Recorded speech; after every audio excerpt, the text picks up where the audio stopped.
여러분, 돈을 모으는 일보다 더 어려운 게 뭔지 아십니까? 바로 돈을 지키는 일입니다. 우리는 젊을 때 열심히 일해서 돈을 벌었습니다. 하지만 나이가 들면 더 이상 돈을 벌 수 있는 기회가 많지 않습니다. 그래서 65세 이후에는 어떻게 쓰느냐 보다 어떻게 지키느냐가 훨씬 중요합니다. 문제는 그동안 익숙하게 해오던 금융 습관이 이제는 위험한 습관이 되어버린다는 겁니다. 오늘은 그 중에서도 65세 이후 절대 하면 안 되는 금융 습관 5가지를 하나씩 살펴보겠습니다. 이 5가지만 멈춰도 여러분의 노후 자산은 최소 수천만 원은 지킬 수 있습니다. 첫째, 예금 이자만 믿는 습관. 많은 분들이 이렇게 말합니다. 나는 위험한 건 싫으니까 그냥 은행에 넣어놨어. 이 말 속에는 안전이라는 착각이 숨어 있습니다. 지금 은행 정기예금 금리는 3% 내외. 하지만 실제 소비자 물가 상승률은 연 4에서 5%를 넘어섭니다. 즉, 매년 실질 가치로는 1에서 2%씩 돈이 줄어드는 중입니다. 예를 들어 5천만 원을 예금에 넣어두면 1년 후엔 150만 원의 이자를 받습니다. 하지만 같은 기간 물가가 5% 오르면 실질 구매력은 250만 원이 줄어듭니다. 결국 조용히 마이너스가 되는 셈이죠. 이건 안전한 투자가 아니라 조용한 손실입니다. 해법은 어렵지 않습니다. 자산의 일부는 국공채나 안정형 채권형 펀드 혹은 배당 ETF 같은 저위험 자산으로 나누세요. 3% 예금만 믿는 것보다 채권 배당형 상품을 섞으면 5에서 6% 수준의 물가 방어 수익을 기대할 수 있습니다. 그리고 꼭 기억하세요. 노후의 돈은 불리는 게 아니라 지키는 것. 그 첫걸음은 예금만 고집하지 않는 것입니다. 둘째, 자녀에게 돈 맡기는 습관. 이건 정말 많습니다. 아들이 은행원이라서 딸이 믿을만해서 자식이 알아서 굴려준대. 그런데 통계에 따르면 65세 이상, 자산 손실 중 30% 이상이 가족 간 금전 문제에서 시작됩니다. 자녀가 악의적이지 않아도 그 돈이 자녀의 배우자나 사업, 세금 문제에 얽히면 돌려받기 어려워집니다. 예를 들어볼게요. 서울에 사는 72세 김모 어르신은 아들에게 부동산 투자 한번 해보라며 1억 원을 맡겼습니다. 처음엔 수익이 났지만 3년 뒤 아들이 사업 실패로 빚을 지게 되면서 그 돈은 결국 사라졌습니다. 김 어르신은 이렇게 말씀하셨어요. 내가 아들에게 준 게 아니라 빌려준 거였는데 이젠 그 말조차 꺼내기 어렵습니다. 돈이 가면 관계가 달라집니다. 자녀에게 돈을 맡기는 건 사랑의 표현이 아니라 노후의 안전망을 해제하는 행위예요. 도움을 주고 싶다면 이렇게 하세요. 생활비 대신 교육비, 주택자금 일부처럼 용도를 제한하세요. 금액 한도를 명확히 정하세요. 서류나 문자로 기록을 남겨두세요. 돈은 주면 끝이지만 관계는 계속 남습니다.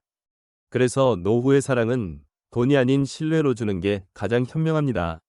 셋째, 주식 후인에 다시 도전하는 습관. 퇴직 후 여유 자금이 생기면 이 돈으로 한 번쯤 더 해보자는 생각이 듭니다. 주식, 코인, 부동산 단타. 하지만 65세 이후의 투자에서는 수익보다 손실을 막는 게 훨씬 중요합니다. 이 시기의 투자는 얼마나 버느냐보다 잃지 않고 얼마나 오래 유지하느냐가 관건입니다.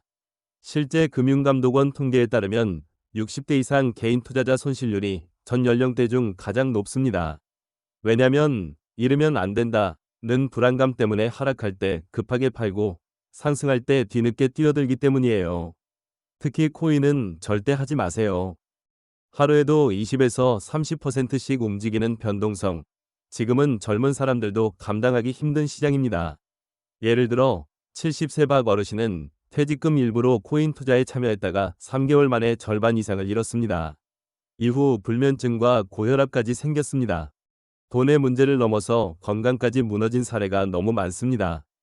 투자를 하고 싶다면 10에서 20% 정도는 안정형 채권형 ETF, 10% 정도는 고배당 우량주, 나머지는 현금성 자산으로 두세요. 그리고 꼭 기억하세요. 투자는 나이에 따라 다르게 해야 합니다. 65세 이후엔 도전이 아니라 예측 가능한 이자가 최고의 수익입니다. 넷째, 보증 서주는 습관. 여러분, 이건 단호하게 말씀드리겠습니다. 노년에 보증은 인생을 망치는 지름길입니다. 형제든 친구든 자식이든 한 번만 도와줘. 이 말이 시작입니다. 하지만 보증은 단순한 서명 이안입니다. 법적으로 채무자와 동일한 책임을 지는 행위입니다. 즉, 상대가 돈을 못 갚으면 당신이 대신 갚아야 합니다. 실제 사례를 보죠. 울산의 한 68세 어르신은 30년 친구의 사업 보증을 섰다가 10억 원 가까운 빚을 떠안았습니다. 연금은 전부 압류되고 기초생활수급자로 전락했습니다. 그 친구는 결국 연락이 끊겼습니다. 보증은 도와주는 것이 아니라 내 인생의 열쇠를 남에게 넘기는 일입니다. 65세 이후엔 도와주는 사람이 아니라 조언해주는 사람으로 남으세요. 돈보다 값진 건 당신의 경험과 시간입니다. 다섯째, 보험을 그대로 두는 습관. 보험은 젊을 때엔 필수지만 65세 이후엔 정리와 점검이 더 중요합니다. 20에서 30년 전에 가입한 보험이 아직도 자동이체 중이라면 지금 바로 확인해 보세요. 그 시절엔 좋았던 상품이 지금은 보장 끝난 낡은 보험일 수 있습니다. 대표적인 함정은 이렇습니다. 위료실비 중복 가입, 해지환급금 없는 종신보험, 80세 만기 상품인데 이미 보장 끝, 가족 전체 보험인데 자녀는 이미 독립, 보험료가 매달 빠져나가는데 막상 병원비는 거의 보장되지 않는 경우가 많습니다. 보험은 유지보다 정리가 노후의 지혜입니다. 정리 기준은 간단합니다. 실비보험, 장기요양보험, 사망정리비용용 소형보험은 유지하고 그 외의 총신, 적립형, 투자형은 재검토하세요. 그리고 보험 담화, 금융감독원 사이트에 들어가면 내 이름으로 된 모든 보험을 한눈에 확인할 수 있습니다. 대부분 사람들은 그곳에서 내가 기억도 못한 보험을 발견합니다. 65세 이후에는 보험료는 줄이고 보장은 남겨두는 게 핵심입니다. 여러분, 노년의 돈은 모으는 기술이 아니라 지키는 지혜입니다. 다시 정리해 볼까요? 65세 이후 절대 하지 말아야 할 금융 습관 5가지. 첫째, 예금 이자만 믿지 말 것. 둘째, 자녀에게 돈 맡기지 말 것. 셋째, 코인 테마주에 도전하지 말 것. 넷째, 누구에게도 보증 서지 말 것. 다섯째, 낡은 보험은 반드시 정리할 것. 이 5가지를 멈추면 당신의 돈은 천천히, 그러나 확실히 지켜집니다. 돈을 잃는 건 운이 아니라 습관 때문입니다. 이제 습관을 바꾸면 남은 인생은 훨씬 평온해질 겁니다. 오늘 영상이 도움이 되셨다면 좋아요와 구독, 그리고 알림 설정을 눌러주세요.